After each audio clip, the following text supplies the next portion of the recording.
அனைவருக்கும் மீனூஸ் கிச்சனின் அன்பான வணக்கங்கள். இன்றைக்கி நம்ம கிச்சனில் என்ன பார்க்க போகிறோம் அப்படின்னு பார்த்தீங்கன்னா, இன்றைக்கி சூப்பரான ஒரு டிப்ஸ் தான் சொல்லித்தரேன்.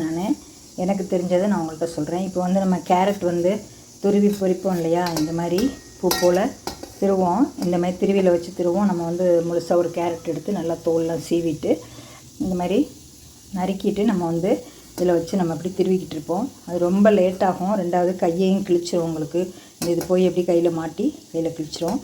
இதை ஈஸியாக அந்த மாதிரி பூ மாதிரி திருவி எடுக்கிறதுக்கு ஒரு டிப்ஸு சொல்லித்தரேன். அது என்னென்னு பாருங்கள். இப்போ நம்மளோட கேரட்டை நல்லா தோல் சீவிட்டு இந்த மாதிரி சின்ன சின்ன துண்டை அந்த மாதிரி நறுக்கி வச்சுக்கோங்க. நறுக்கி மிக்சியில் போட்டுருங்க.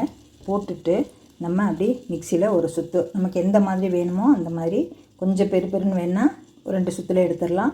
இல்லை கொஞ்சம் நல்லா ஃபைனாக அந்த மாதிரி தேங்காய் பூ மாதிரி இப்படி வேணும் அப்படின்னு நினச்சிங்கன்னா இன்னும் கொஞ்சம் நைஸாக ஓட்டலாம். இப்போ நான் தேங்காய் பூவும் இந்த மாதிரி தான் திருவி எடுத்திருக்கேன். இப்போ நம்ம இதை ஒரு ஓட்டு ஓட்டிட்டு பார்க்கலாம். பாருங்கள் ஃப்ரெண்ட்ஸ், நம்மளோட கேரட் நமக்கு சூப்பராக இந்த மாதிரி பூ மாதிரி வந்துருச்சு பாருங்கள். இது ஒவ்வொரு பீஸ் சின்ன சின்னதாக அந்த மாதிரி அரைவிடாமல் கிடந்துச்சுன்னா அது அப்படி சும்மா மென்று சாப்பிட நல்லாயிருக்கும்.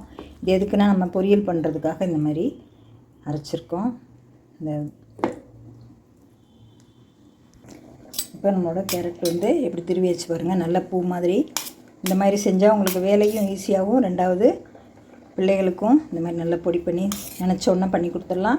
பெரியவங்களுக்கும் இது வாயில் மென்று சாப்பிட்றதுக்கு ரொம்ப ஈஸியாக இருக்கும். அந்த திருவியில் திருவும்போது கையை நம்ம வெட்டிக்காமல் இந்த மாதிரி ஈஸியாக ட்ரை பண்ணலாம்.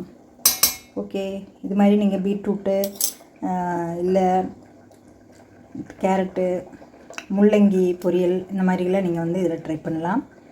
மிக்சியில் போட்டு ஒரு சுற்றிக்கலாம். அதுமாதிரி தேங்காயும் இந்த மாதிரி பூவாக சின்ன சின்னதாக கட் பண்ணிவிட்டு தேங்காயும் பூவாக திருவி எடுத்துக்கலாம். பாருங்கள் ஃப்ரெண்ட்ஸ், நம்மளோட மிக்சியில் திருவின கேரட் எப்படி பூ போல் நல்லா பொரிஞ்சு வந்துச்சு பாருங்கள். சூப்பராக நம்மளோட பொரியல் ரெடி ஆயிடுச்சு. இன்னும் கொஞ்சம் முன்னாடி வேணும்னா ஒரு ஓட்டில் அப்படி எடுத்துக்கலாம். நான் கொஞ்சம் நைஸாக விட்டுருக்கேன் பாருங்கள். சூப்பராக இதை மட்டும் கொஞ்சமாக தண்ணி தெளித்து உப்பு போட்டுட்டு பருப்பு தேங்காய் பூலாம் போட்டால் சூப்பரான நமக்கு கேரட் பொரியல் ஈஸியாக ரெடி ஆயிடும். காலையில் பிள்ளைகளுக்கு ஸ்கூலுக்கு ரெடி பண்ணுறவங்க இந்த மாதிரி சிம்பிளாக ஈஸியாக மிக்சியில் போட்டு சுற்றிட்டு ரெடி பண்ணிக்கலாம். பாருங்கள், சூப்பரான கலர்ஃபுல் கேரட் பொரியல் ரெடி ஆயிடுச்சு.